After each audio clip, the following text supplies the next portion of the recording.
है वो किसी ऑल टाइप ऑफ इंजरी के खिलाफ जो है वो काम कर रहे हैं। लेकिन अभी जो है इसके टाइप्स के बारे में भी हमने बात की है, एक्यूरानिक के बारे में भी बात हो गई है।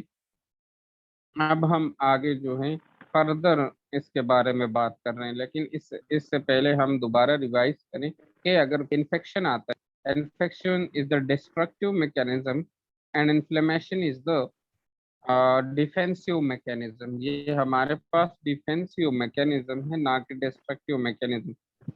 अगर इन्फेक्शन आ जाए, इसके साथ इन्फ्लेमेशन आ सकता है क्योंकि ये डिफेंसिव मैकेनिज्म है, लेकिन इन्फेक्शन के साथ इन्फ्लेमेशन के साथ नहीं आ सकता।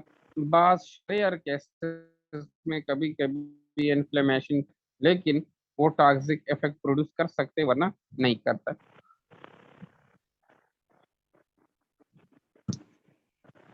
फिर हमने टाइप्स ऑफ इन्फ्लेमेशन के बारे में बात की। टाइप्स ऑफ इन्फ्लेमेशन में हमने एक्यूट और क्रॉनिक इन्फ्लेमेशन के बारे में बात की है। Changes in the acute inflammation में हमने वास्कुलर चेंजेस के बारे में बात की थी कि ये जो हमारे पास वेसल्स हैं, सबसे पहले वैसो कंस्ट्रक्शन हो जाते हैं, और इसके जो हैं occur in response of the acute injury. Acute injury के दौरान जो है वैसो कंस्ट्रक्शन, और इस वैसो कंस्ट्रक्शन के बाद डायरेक्टली जो है वैसो डायलेशन हो जाता है। वैसो डायलेशन के साथ साथ हमारे बॉडी में कौन कौन से चेंजेस आते हैं?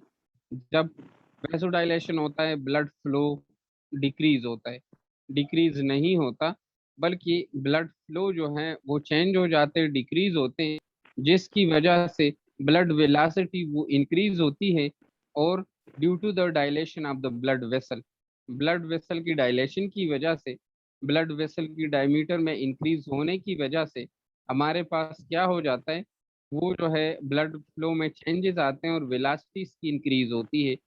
और इस it purpose to increase the vascular permeability. और जब इस वेलोसिटी इंक्रीज होती है, ब्लड फ्लो में चेंजेस आते हैं और ब्लड फ्लो स्लो होते हैं, वास्कुलर परमिएबिलिटी इंक्रीज होती है। What is vascular permeability? Transportation of the different gaseous exchange, and also transportation of the different metabolites, and also the transportation of the fluid इसमें शामिल है और वो काम करते हैं। Fluid is lost from the blood and the blood viscosity is increased that slow down the blood flow।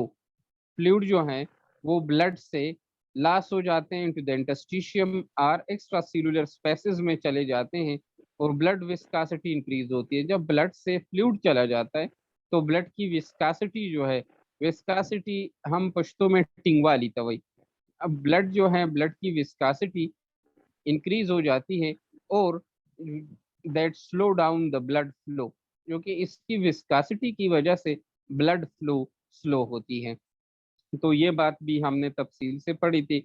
फिर इसमें नेक्स्ट बात ये है कि जब ब्लड फ्लो जो है वो स्लो हो जाते हैं, परमेबिलिटी इंक्रीज होती है, फ्लूइड वो इंटरस्टिशियल में चले जाते हैं, तो एक तो ये होता है कि ब्लड फ्लो स्लो होता है, और इसके साथ साथ फिर क्या होता है, increase vascular permeability and fluid exudate. Exudate मैंने आपको बताया था कि exudate is a circulatory fluid which secrete in the inflammation site और in the site of infection में वो जमा हो जाते हैं in the capillaries and the venules, as a result winding up the intracellular junction, which allows passage to the large amount of the fluid which produce tissue swelling। Vascular permeability increase होते, mean vessel से blood fluid जो है वो चले जाते हैं tissue में।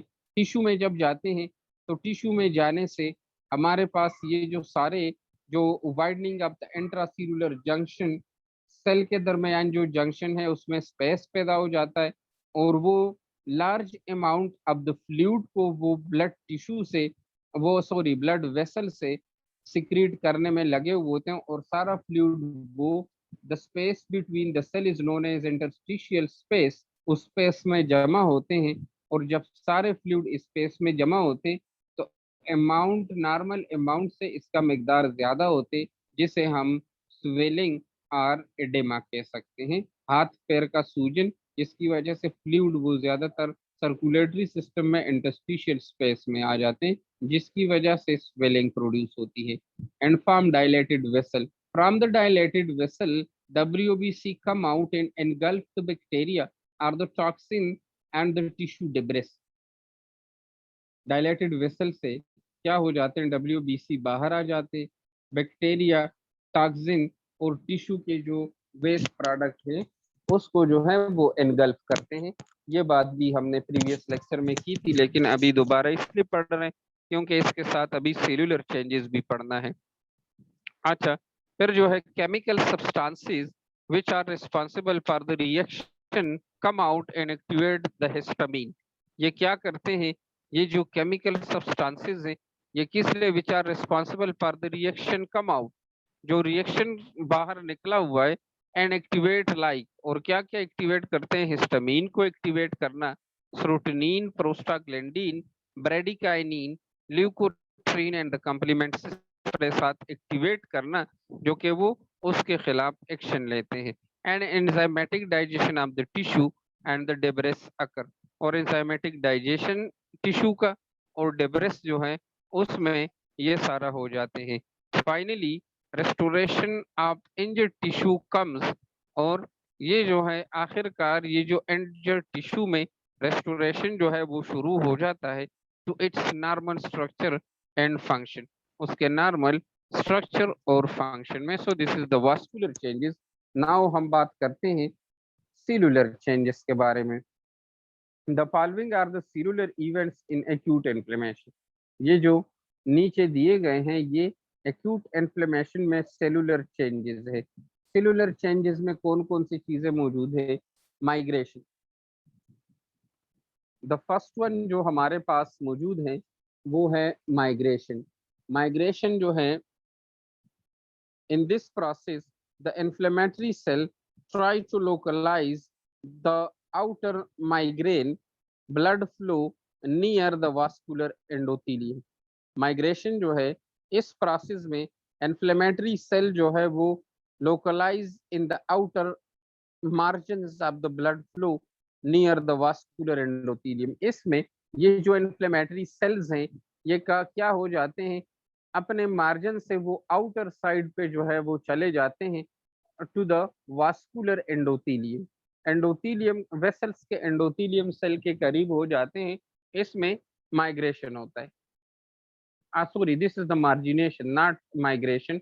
Margination mean उसके जो मार्जिन है वो ब्लड फ्लो के करीब हो जाते हैं, ब्लड फ्लो एंडोथेलियल वेसल के करीब हो जाते हैं। The second one is the adhesion. Adhesion in this process the inflammatory cells attach to the adhesion molecules on the surface of the on the अच्छा molecules on the surface of both cell। सबसे पहले margination होते हैं, cellular में changes आते हैं। इस process में ये जो इन्फ्लेमेटरी सेल्स हैं try to localize the outer margin of the blood flow. Inflammatory cell जो है वो ब्लड फ्लो के मार्जिन पे, आउटर मार्जिन पे चले जाते हैं near to the vascular endothelium, vascular endothelium के करीब, और सेल्स के आउटर मार्जिन पे चले जाते हैं। क्योंकि ब्लड फ्लो पे आप देखिए, मैंने आपको बताया था कि ये जो हमारे पास एक्सियल कार चले जाते एंडोथेलियल वॉल डैमेज होते, तो फिर है वो रिलीज या फिर साइट ऑफ इंजरी में चले जाते हैं। तो this is the margination. Adhesion, इस प्रोसेस में जो इन्फ्लेमेटरी सेल्स हैं वो एंडोवाल के साथ अटैच होते हैं। इस सब द एडहेजन मॉलिक्यूल किस वजह से उन्हें on the surface of the both cell, inflammatory cells पे भी and blood vessels vascular cell पे भी यही एडहेजन एंडोथेलियल सेल मौजूद है। अच्छा, the second one is the immigration. Immigration is the process of the attach inflammatory cells leave the blood vessel through the intracellular junction. Immigration क्या है, इस process में ये जो अटैच इन्फ्लेमेटरी सेल्स हैं वो ब्लड वेसल्स को छोड़ जाते हैं through the intracellular junction. Intracellular junction के जरिए ये ब्लड वेसल को ये इन्फ्लेमेटरी सेल छोड़ जाते हैं। This is the immigration. सबसे पहले मार्जिनेशन करते हैं, सेंट्रल से वो एंडोथेलियल वाल की तरफ जो है वो चले जाते हैं, फिर साइडों पे वालों के साथ अटैच होते हैं, और फिर अटैचमेंट के बाद जो है वही इन्फ्लेमेटरी सेल ब्लड वेसल को छोड़ के इंट्रासेल्युलर जंक्शन के जरिए निकल जाते हैं। And chemotaxis, chemotaxis, the inflammatory cells are attach and move to the site of injury. Inflammatory cell जो है वो attracted and move to the site of injury, ये सेल्स जो हैं वो अट्रैक्टेड होते हैं और साइट ऑफ इंजरी पे चले जाते हैं। It is due to the chemical substance, और ये केमिकल सब्सटेंस की वजह से this is known as chemotaxis. देखिए सेल्स में हमारे पास क्या क्या चेंजेस आते हैं सेलुलर चेंजेस में। अगर किसी सेल में इन्फ्लेमेशन होता है, एक्यूट इन्फ्लेमेशन काज हुआ, तो क्या क्या इवेंट्स आएंगे? सबसे पहले मार्जिनेशन होगा। इस प्रोसेस में इन्फ्लेमेटरी सेल्स जो हैं वो इस इन्फ्लेमेटरी सेल में साइट ऑफ इन्फ्लेमेशन की साइड पे ये कहाँ पे चले जाते हैं? सेंटर से मार्जिन की तरफ, लेटरल साइड पे आउटर मार्जिन की तरफ चले जाते हैं। उधर चले जाने से फिर इस प्रोसेस में एडहेजन करते हैं। एडहेजन करना मीन उस इन्फ्लेमेटरी सेल के सरफेस पे भी एडहेजन सेल्स मौजूद हैं, और एंडोथेलियल वॉल पे भी जो है एडहेसिव सेल्स मौजूद हैं। तो वो सेंटर से चले जाते हैं वेसल्स की एंडोथेलियल वॉल पे, और वहां पे जाने से वो अटैच हो जाते हैं, और इस अटैच एडहेशन के बाद इमिग्रेशन करते हैं। इमिग्रेशन मीन ब्लड वेसल से बाहर निकलते हैं due to the endothelial junction. Endothelial और इंट्रासेल्युलर जंक्शन के जरिए यही इन्फ्लेमेटरी सेल्स वो ब्लड ब्लड वेसल्स को छोड़ के इंट्रासेल्युलर जंक्शन के जरिए बाहर निकलते हैं। फिर कीमोटॉक्सिस प्रोसेस होता है। कीमोटॉक्सिस प्रोसेस ये है कि इसमें इन्फ्लेमेटरी सेल्स कहाँ पे चले जाते हैं? साइट ऑफ द इंजरी में, और ये जो साइट ऑफ इंजरी में जाते हैं this is due to the chemical substances. Chemical substances की वजह से ये कहाँ पे चले जाते हैं? ये हमारे पास चले जाते हैं साइट ऑफ इंजरी में। Another process is the phagocytosis. Phagocytosis, in this process, the organism and other injurious agents are engulfed and destroyed by the inflammatory cells. Phagocytosis वो प्रोसेस है जिसमें माइक्रो ऑर्गेनिज्म या दूसरे जो हैं इंजरस एजेंट, जो इंजरस हुए हैं, वही एजेंट जो है are engulf by and destroyed by the inflammatory cell. Inflammatory cell चले जाते हैं, जो इंजरस एजेंट है या हमारे पास डिस्ट्रॉयड सेल है उसको क्या करते हैं? यही इन्फ्लेमेटरी सेल उसको जाके इनगल्फ करते हैं। The engulfing of the injurious agent and the micro organism which are engulf by the inflammatory cell is known as phagocytosis. इसको हम पेगोसाइटोसिस कहते हैं। तो ये हमारे पास क्या है?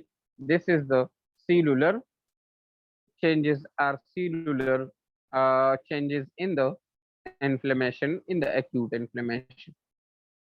Now, clinical sign of the inflammation: redness, pain, heat, swelling and loss of function. Sign of the symptoms of inflammation, ये सारे जो है symptoms of inflammation है। आप डायग्राम में देखें, the inflammatory response can be either acute or chronic, but the local reaction are described as a cardinal sign and the symptoms of the inflammation. There are the 5 cardinal signs of the inflammation: redness, pain, heat, swelling, and loss of function. ये 5 cardinal sign is very important for according to the examination and vivo point of view.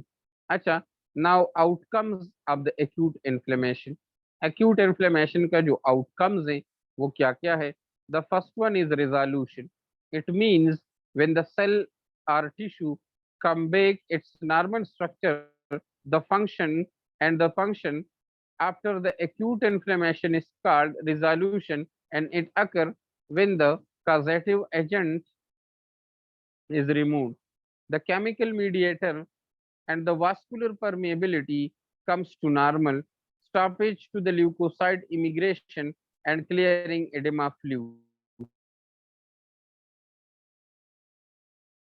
हमारे पास सबसे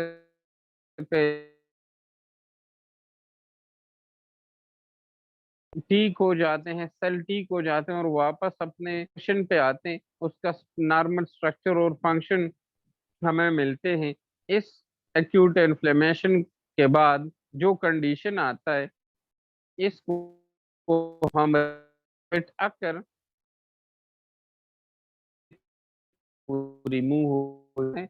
positive agent remove हमारे पास क्या होता है, यही जो है सेल वापस नॉर्मल स्ट्रक्चर, और बीच में जो chemical mediator and vascular permeability का जो मीडिएटर है, बीच में जो दरमियान में आपस का जो रिश्ता है, जो ट्रांसपोर्टेशन है, वो नॉर्मल हो जाते हैं। Stoppage of the leukocyte immigration and clearing edema fluid, leukocyte की स्टॉपेज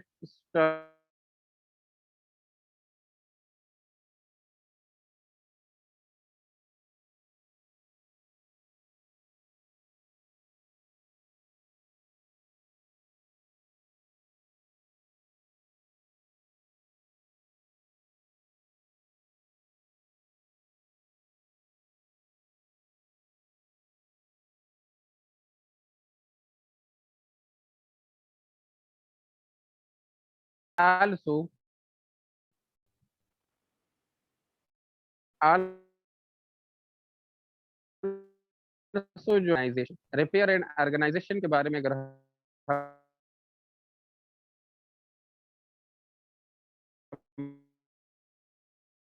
बात करें, रिपेयर एंड ऑर्गेनाइजेशन में जो एक्सेसिव एक्सुडाट है and regeneration of the cell and the removal of the excessive necrotic tissue, इसमें हमारे पास जो एक्सेसिव एक्सुडेट है, रीजनरेशन ऑफ द सेल है, या removal of excessive necrotic tissue, इसमें खत्म हो जाते हैं। एक्सेसिव एक्सुडेट और अब द एक्सेसिव नेक्रोटिक टिश्यू, और अगर ज्यादा नेक्रोटिक टिश्यू मौजूद है तो वो भी इसकी रिमूवल हो जाती है। Fibrosis, what is fibrosis? It mean the thickening of the connective tissue which do not regenerate. Fibrosis वो कंडीशन है जिसमें कनेक्टिव टिश्यू लेयर जो है वो थिकनिंग हो जाती है, वो मोटा हो जाती है, जो कि दोबारा रीजनरेट नहीं होता। This convert the gaps between the two tissue and edges, और इसमें जो है क्या आता है, एक गैप आता है, और इस गैप को जो कि इसने कवर किया है टिश्यू और एजेस के दरमियान। प्रोग्रेशन टू क्रॉनिक इन्फ्लेमेशन के बारे में अगर हम बात करें,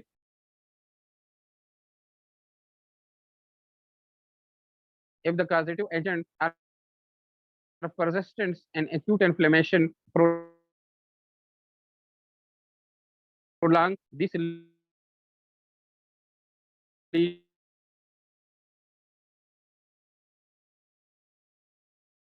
to the chronic inflammation progression to chronic करना। the causative agent are persistent